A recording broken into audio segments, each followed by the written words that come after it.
Hello viewers, welcome to GKL classes and today we are going to do DOE worksheet number 18 social science class 8 और इसकी जो date है आपकी वो है 22 सितंबर की। तो यहाँ पे जो है आपका जो टॉपिक है that is soil conservation, water, problems of water availability. Now soil conservation, some methods of soil conservation are given. तो यहाँ पे आपको जो है कुछ मेथड्स दिए गए हैं सॉइल कंजर्वेशन के। यहाँ पे जो उन सबकी जो है पिक्चर्स हैं like this is contour ploughing, then shelter belts, then terrace farming, mulching और इंटरक्रॉपिंग एंड रॉक डैम। तो यहाँ पे अब ये सब जो है इनके क्या मीनिंग्स हैं यहाँ पे देखते हैं। फर्स्ट दिया हुआ मल्चिंग। मल्चिंग क्या होता है? The bare ground between plants is covered with the layer of organic matter like straw and it helps to retain soil moisture. यहाँ पे क्या होता है मल्चिंग में, जैसे ये प्लांट है आपका, एक प्लांट उगा हुआ है तो इसके आसपास स्ट्रॉ या स्ट्रॉ यानी घास वगैरह ऐसी कुछ चीज़ें रख दी जाती हैं और ताकि जब प्लांट पे पानी डाला जाता है तो उसके आसपास की जो मिट्टी है उसके अंदर जो आपका जो है मॉइस्चर बना रहता है, तो जो मिट्टी है वो बिल्कुल सूखती नहीं है आपकी। नेक्स्ट आपका कंटोर बैरियर्स। इसमें क्या होता है? Stone, grass, soil are used to build barriers along contours and trenches are made in front of the barriers to collect water. तो हर एक जो है उसके अंदर जो है स्टोन से जो है वॉल बनाई जाती है और उसके ट्रेंचेस किए जाते हैं ताकि जो है पानी को वहाँ पे जो है रोका जा सके, आगे जो है ना बहे। थर्ड आपका rock dam. Rocks are piled up to slow down the flow of water and also help to prevent gullies and further soil loss. तो आगे मिट्टी का लॉस ना हो तो यहाँ पे जो है रॉक डैम्स बनाए जाते हैं। उसमें आगे पत्थर, छोटे छोटे पत्थर के जो है पाइल्स यानी ढेर लगा दिया जाता है ताकि जो पानी की स्पीड है वो क्या हो जाए? स्लो हो जाए। पानी की स्पीड स्लो हो जाएगी तो उसके साथ जो ऊपर की जो मिट्टी है, जो अच्छी क्वालिटी की जो मिट्टी होती है वो बहकर जो आगे नहीं जा पाती। नेक्स्ट आपका आ गया टेरेस फार्मिंग। टेरेस फार्मिंग क्या है? Broad flat steps on terrace are made on the steep slopes as that flat surface are available to grow crops thus reducing surface run off and soil erosion. तो ये भी आपका जो है soil erosion से जो है बचाते हैं। तो टेरेस फार्मिंग जैसे कि पहाड़ों वगैरह पे, क्योंकि फार्मिंग खेती बाड़ी की जगह बहुत कम होती है तो वहाँ पे जो है स्टेप, सीढ़ियों की तरह स्टेप्स बना दिए जाते हैं थोड़े छोटे छोटे, ताकि थोड़ी जो खेती के लिए जगह बन सके। अब ऊपर से क्योंकि पानी डालेंगे तो पानी जो है स्लोप्स का जो है स्पीड में तो नीचे आ जाएगा और सॉइल इरोजन भी होगा। तो जो टेरेस फार्मिंग की जाती है इसके अंदर भी इस चीज़ का ध्यान रखा जाता है कि जो पानी है वो नीचे ना आए और आपकी जो सॉइल इरोजन है वो भी ना हो। नेक्स्ट आपका आ गया इंटरक्रॉपिंग। इंटरक्रॉपिंग है different crops are grown in alternate rows and are sown at different times to protect the soil from rain wash. तो यहाँ पे भी जो डिफरेंट टाइप्स ऑफ ग्रोस जो है ऑल्टरनेट रोज में जो है उगाई जाती हैं ताकि अगेन इसके में भी क्या है, रेन वॉश में जो है सॉइल इरोजन, ये सारे जो मेथड्स हैं ये सारे सॉइल इरोजन को बचाने के लिए कि ऊपर की जो बेस्ट क्वालिटी की मिट्टी है वो बहकर जो है दूसरी जगह ना चले जाए। 6 पॉइंट आपका आ गया कॉन्टोर प्लोइंग। कॉन्टोर प्लोइंग में क्या है? Ploughing parallel to contours of a hill slope to form a natural barriers for water to flow down the slope। Again contour forming में आपका जो है फिर से यही चीज़ देखी गई है कि पानी जो है जो स्लोप जो है स्लोप्स के थ्रू, क्योंकि पानी जो है पहाड़ों से बहुत स्पीड में नीचे आएगा तो जो फाइन क्वालिटी की जो आपकी सॉइल है वो जो है नीचे ना आए, तो उसके लिए जो अगेन स्लोप्स वगैरह बनाई जाती हैं ताकि पानी को रोका जा सके। नेक्स्ट आपका आ गया shelter belts. In the coastal and dry regions, rows of trees are planted to check the wind movement to protect soil cover। तो यहाँ पे जो है आपके कोस्टल एरियाज जैसे सी के, समुद्र के आसपास के जो एरियाज़ होते हैं और ड्राई रीजन्स में जो है आसपास जो है पेड़ों की रोज़ लगाई जाती हैं ताकि हवा की मूवमेंट चेक करी जा सके और सॉइल को जो है वहाँ से फिर कवर किया जा सके। अब आपका आ जाता है नेक्स्ट आपका पॉइंट है वाटर। तो वाटर में क्या है? कहने 3/4 of the earth surface is covered with vital renewable natural resources known as water. तो हमारा जो 3/4 ऑफ जो कवर है अर्थ का है, हालांकि वो वाटर से कवर है।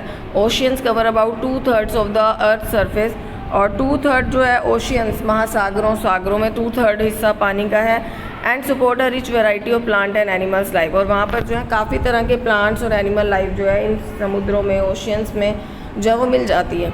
However it is saline and not useful for human consumption. लेकिन ये जो सलाइन, ये जो पानी है ये खारा होता है, नमकीन होता है और ये जो है ह्यूमन कंजम्पशन यानी इंसान जो है इसका यूज़ फिर भी नहीं कर सकते पीने के पानी के रूप में या किसी भी रूप में। तो fresh water amounts for only 2.7% and 70% of these is occur in ice sheets and glaciers in Antarctica, Greenland and mountain region and they are inaccessible because of their location. तो कह रहे हैं बाकी बचा 2.7% वाटर जो कि फ्रेश वाटर है, लेकिन उसमें से भी जो 70% वाटर है वो तो ग्लेशियर्स वगैरह में बर्फ़ के रूप में जो है वो पाया जाता है।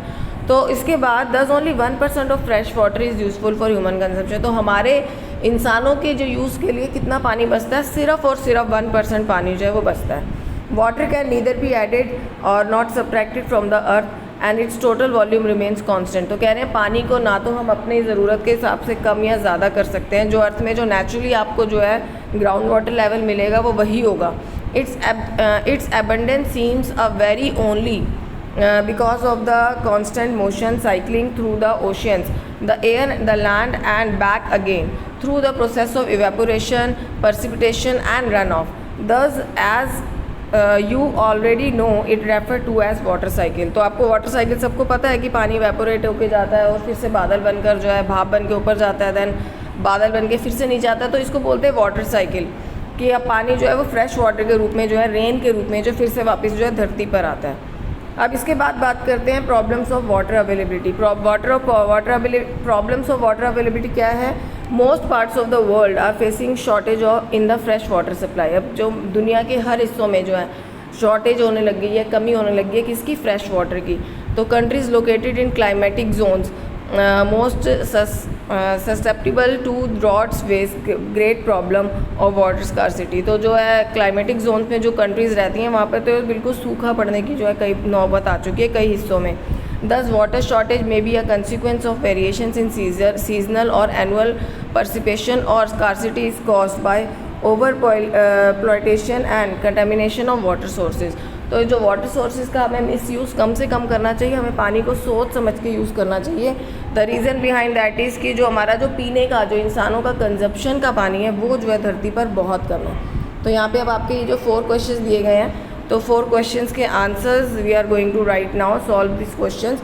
First is what is soil conservation, why soil conservation is needed. जो सॉइल कंजर्वेशन है यानी जो मिट्टी को बचाने की ज़रूरत है वो क्यों ज़रूरी है? तो soil conservation is needed because it saves the soil through harsh weather and slope erosion. तो जो है स्टॉप्स इरोजन्स, जो है मिट्टी का कटाव जो है वो रोकते हैं और हार्श वेदर से। तो when while soil is conserving it's getting more nutrients. जब मिट्टी ऊपर की बची रहती है तो उसमें और न्यूट्रिएंट्स जो इकट्ठे होते रहते हैं। The more we conserve soil the more grow. तो आप जितना ज़्यादा सॉइल को कंजर्व करोगे उतने ही ज़्यादा जो अच्छे फसल, उतने ही ज़्यादा जो अच्छे वो पेड़ पौधे वहाँ उगेंगे। नेक्स्ट आपका differentiate between mulching and intercropping. तो मल्चिंग और इंटरक्रॉपिंग आपने ऊपर पढ़ा था। मल्चिंग क्या था? Bare ground between the grass is covered with a layer of organic matter like straw and it helps to retain soil moisture. और intercropping क्या? different crops are grown in alternate rows and are sown at different times to protect the soil from rain wash. Now next question is why only 1% of fresh water is useful for human consumption. तो इंसानों के लिए सिर्फ 1% water क्यों useful है? जैसे कि हमने पढ़ा कि 2.5% वैसे तो फ्रेश वाटर है, लेकिन उसमें से 70% जो है वो आइस के रूप में, बर्फ़ के रूप में धरती पर पाया जाता है। तो हमारे कंजप्शन के लिए वो कितना बचता है? सिर्फ 1% वाटर जो है कि वो भी बचता है। Now your next question is how water is distributed on earth surface, explain. तो अर्थ सरफेस पे हमारा पानी कैसे डिस्ट्रीब्यूट है? तो आपका जो 2/3 वाटर है, 2/3 वाटर है आपका जो कि वो ओशियंस में मिलता है, और इसके बाद जो है जो कि सपोर्ट करता है किसको? प्लांट्स को और एनिमल लाइफ को। और लेकिन ये वाटर जो है सेलाइन होता है, खारा होता है। तो बाकी फ्रेश वाटर हमारे पास 2.7% है, जिसमें से 70% जो है फिर से अगेन बर्फ़ के फॉर्म में जो है वो मिलता है, और हमारे पास only 1% of fresh water is available. So here we need to be very careful and I hope आपको ये वर्कशीट पसंद आई होगी। Thank you everyone for watching.